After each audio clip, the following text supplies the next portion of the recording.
A note with albizia flowers and some clematis in the background.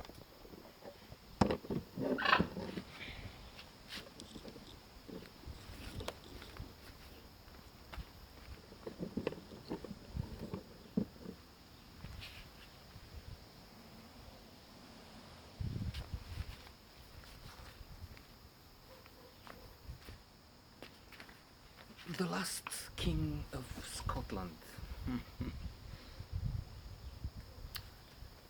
Powerful, extraordinary performance.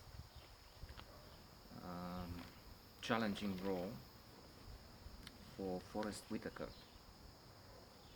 Sensational actor. Strong, stamina, charismatic. Uh, Seldom has such a chance like with this King of Scotland. Um, but he, as far as I know, always, or almost always, does a tremendous job. Has an excellent performance. I'm thinking also of Contact, um, a recent Academy Awards nominee, Golden Globes, and a film that I, for instance, liked much more. Amy Adams is also good. Last summer,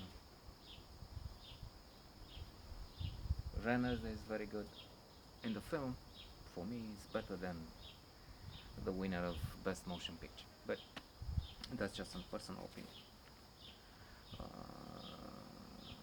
Whitaker won all the important prizes for this, for his leading role, from the Oscars through the Golden Globes to BAFTA. Not in Cannes. In fact, Cannes is for me the most prestigious uh, festival. Palme d'Or says more about the quality of the film than the Best Picture award, like this year, last year's Spotlight. Anyway, um, and in terms of BAFTA, it was also acclaimed as the best British film of that year. It's the story of Idi Amin, the ultimate showman. In the tagline, they say something about him being murderous, charismatic, and something else. And indeed, this is a phenomenal figure, uh, brutish, ultimately uh, despicable, outrageous, and loathsome, of course, for what he did. But it's so intriguing if you think in terms of politics and you contemplate the success of such people. Um, it's hard to grasp unless, of course, we understand the psychology. We're talking psychopaths quite often. That is, people who have little to no feelings, uh, and they understand and speculate the emotions of others. The public, showman, you can say whatever the public wants to hear, promises, and there's a whole range of people who had these speeches, these attitudes that made them loved by the crowds, from alas Hitler to Duterte, Maduro not so much anymore, but his predecessor Chavez, and even the Orange Donald, of course,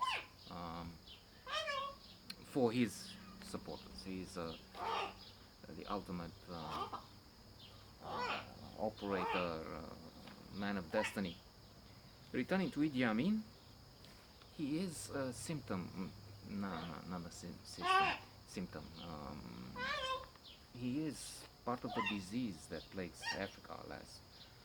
Even today, the most, probably the most advanced democracy, South Africa, is making steps backwards.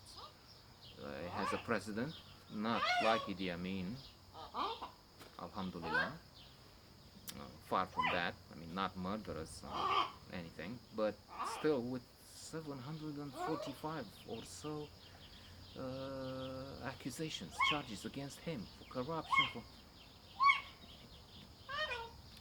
So, providential men like Idi Amin, people who took over from the British Empire or the other colonial powers, turn out to be brutish, to be, yes, in the first place, working as liberators, if you will, but then ended up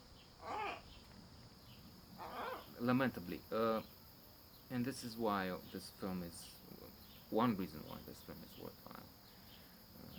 There's a lot of intrigue, violence, politics, the history of Africa, if you will, Uganda. It's ridiculous at times. He's preposterous with his titles, and